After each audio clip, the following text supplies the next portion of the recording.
Hello, everyone, and welcome back to Speak Up. We're so glad you're here with us today. If you haven't subscribed yet, we'd love for you to do that. It helps this podcast reach more people who want to grow and learn alongside you.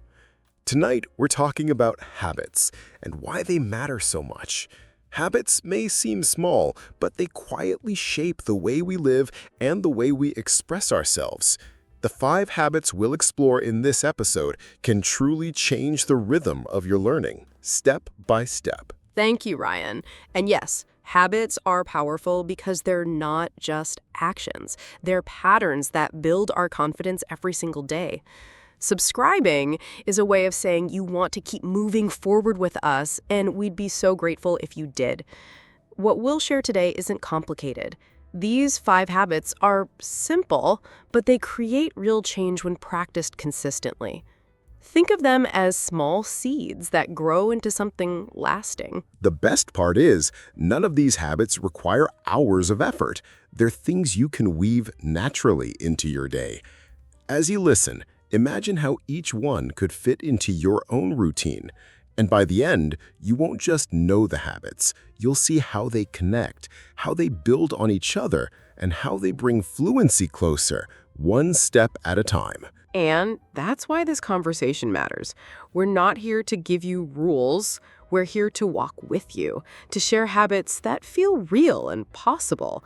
So stay with us, let the idea sink in, and maybe choose one habit to try right after this episode. Sometimes the smallest step is the one that opens the biggest door. Let's start with habit number 1, the power of small steps. You know, when we think about progress, we often imagine this big leap, like suddenly one day you wake up and everything is changed. But in reality, it doesn't happen like that.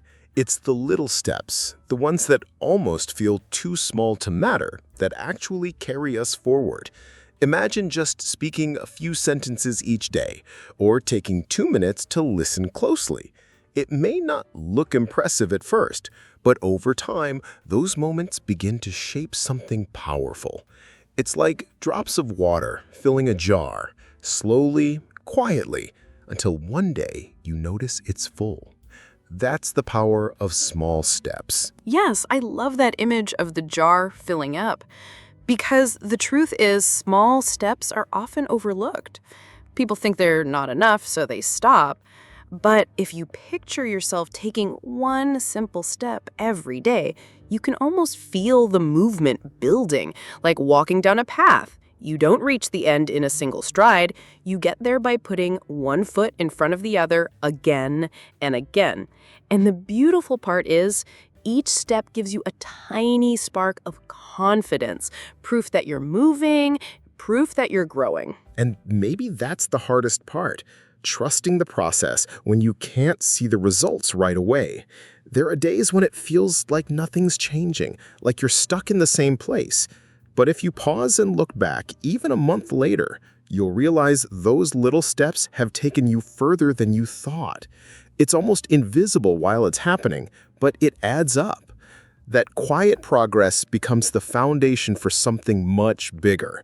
It teaches patience, and it teaches trust. 2 things we all need when we're learning. And it's comforting too, isn't it? To know you don't have to carry the weight of doing everything at once. Just one step, that's all. Think about how it feels to take even a small action, maybe whispering a phrase to yourself, maybe writing a single sentence.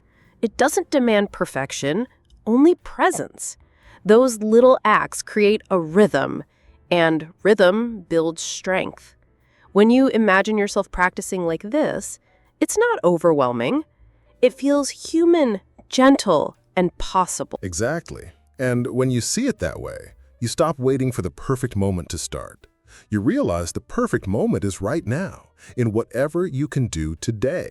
One step doesn't require preparation or planning, it just asks for a choice. And once you take it, the next one becomes easier, and then the next. Before long, you're not even counting the steps anymore. You're simply moving. That quiet momentum is what makes real change feel natural instead of forced. And maybe that's what I love most about small steps. They carry a kind of kindness within them. They don't demand you to be someone else. They don't push you into exhaustion. They simply invite you to keep going gently at your own pace. Imagine yourself a month from now, looking back at all the tiny things you did each day. It may feel ordinary in the moment, but together, those steps tell a story of growth. And that story is already beginning right now, in this moment, as you listen. Next habit is to live inside the language. Something changes the moment you stop treating language like a subject in school and start letting it live inside your everyday thoughts. Instead of asking, what's the rule for this word, you begin to notice how it feels when it shows up in your mind while you're walking or cooking or just waiting for the bus. It's like the language slips quietly into the background of your life until it feels less like something you're studying and more like something you're living with. And that shift from study to presence is where fluency begins to grow. Yes, exactly. Because real growth often happens in those ordinary moments, the ones nobody pays attention to. Imagine you're stirring a pot in the kitchen and a thought pops into your mind in a different language, even just a word or a phrase. Or picture yourself standing in line, repeating a sentence softly to yourself. These little pieces of daily life become a kind of quiet classroom. Except you don't even notice it's a classroom anymore. You're just living, and the language is woven into the texture of that life. And the beauty of that is how natural it feels. You're not forcing yourself to sit down with heavy books or long lists. Instead, you're letting language walk with you, almost like a companion. At first, it might be just a whisper, a phrase here and there, but slowly, those whispers get louder. You catch yourself thinking in new ways, describing the world around you without even trying. It's a soft kind of fluency, one that grows quietly until suddenly you realize it's become part of who you are. And what's so powerful about that is the intimacy of it. When language lives inside your thoughts, it stops being a performance. You're not worried about how you sound to others because it's just you and your inner voice. That makes it safer, gentler, more forgiving.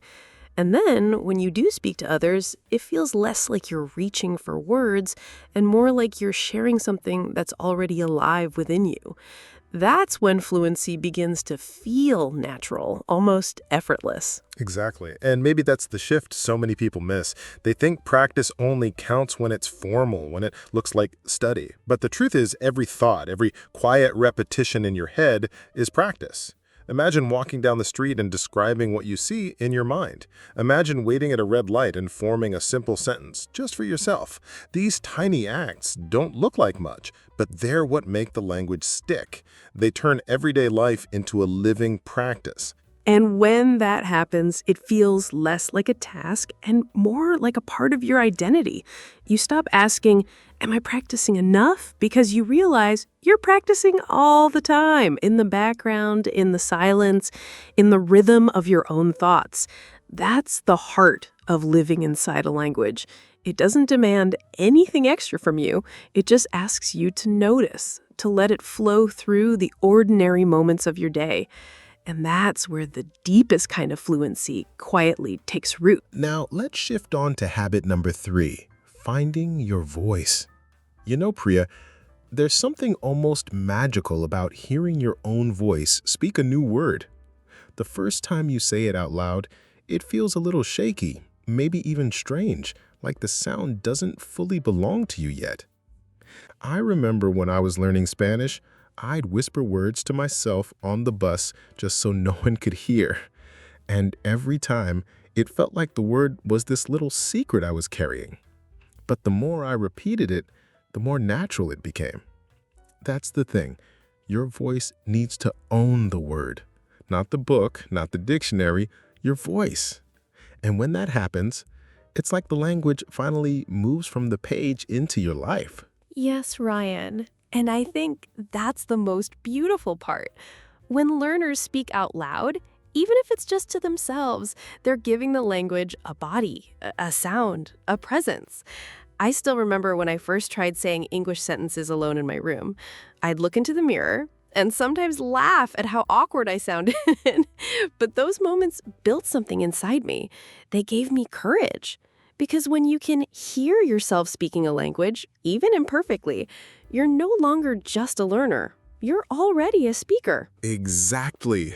And I want everyone listening to imagine this right now.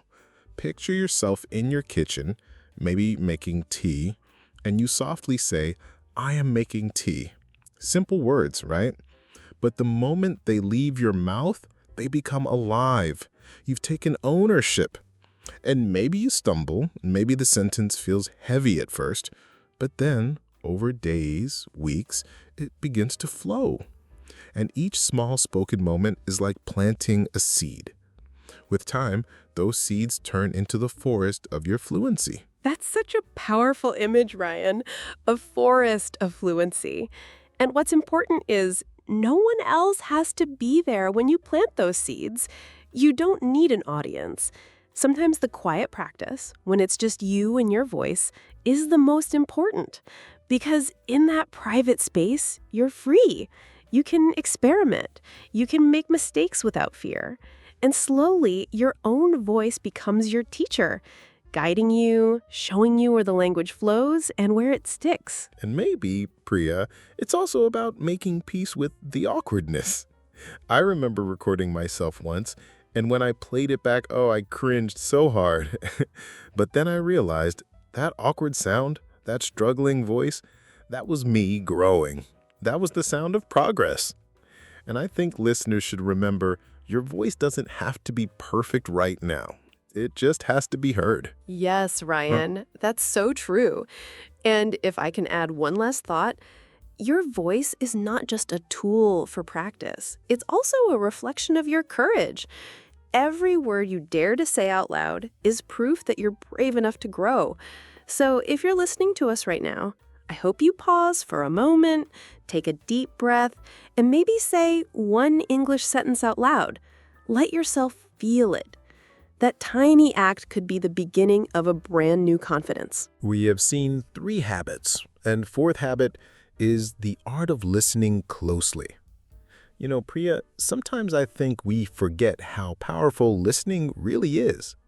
Not just hearing words, but really listening. Leaning into the pauses, noticing the rise and fall of a voice, the tiny emotions hidden in a sentence. When I started paying attention like that, English stopped feeling like just grammar or vocabulary.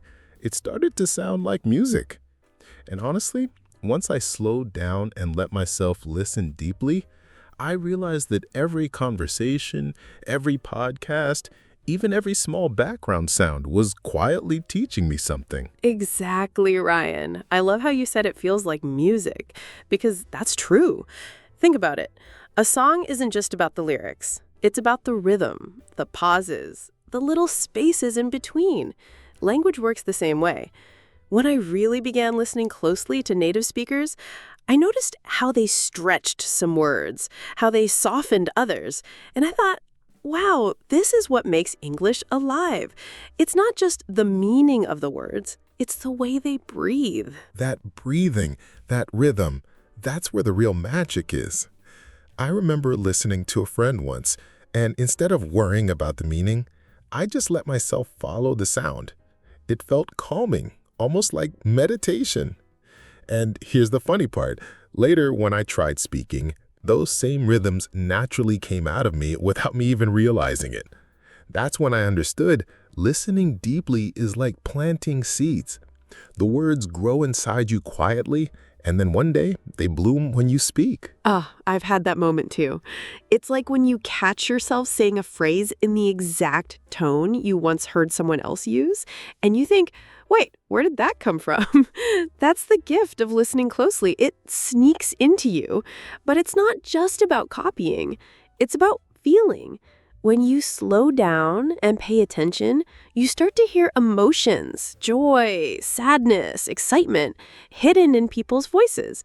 And then, without even trying, you begin to express your own emotions more naturally in English too. Yes, that's beautiful, Priya.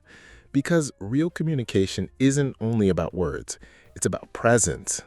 When we train ourselves to listen deeply to the tone, the pauses, the silence, we're not just learning English, we're learning connection. And for our listeners, I'd say the next time you hear someone speaking English, don't rush to translate. Just close your eyes for a moment. Notice the melody of the voice, the way it rises, the way it rests. That's where fluency begins, in the music, not the dictionary. And maybe that's the art, Ryan. Slowing down enough to let language touch us, not just inform us. To everyone listening, I invite you to treat English like a song you love. Let it fill your ears. Let it stay with you, even when you don't fully understand every word. Because one day, you'll realize that you've been carrying those rhythms, those sounds inside you all along. And when you finally speak, it won't sound forced. It will sound alive. And the last habit is echoes of repetition. You know, Priya, when I first tried repeating English sentences like an echo, I honestly felt silly. I remember sitting alone in my room, mimicking the voice from a podcast, repeating every word right after it. My voice cracked, I stumbled, and I thought, wow, this sounds strange. But here's the funny part. After a while, it started to feel good. Like my mouth was learning a new rhythm, almost like learning to dance to a song I'd never heard before. That awkwardness slowly turned into something enjoyable. I can totally relate to that, Ryan. The first time I shouted as speaker, I laughed at myself because I couldn't keep up. The pauses, the little slips, it felt like I was chasing the words. But then something clicked. The more I echoed, the more natural it became, almost like my tongue and my brain were finally on the same team. And the beauty of it is, you don't have to be perfect. You just have to let the sounds live in your mouth again and again. Exactly. I think repetition creates this secret confidence. When you hear yourself saying a phrase over and over, it doesn't sound foreign anymore. It sounds like it belongs to you.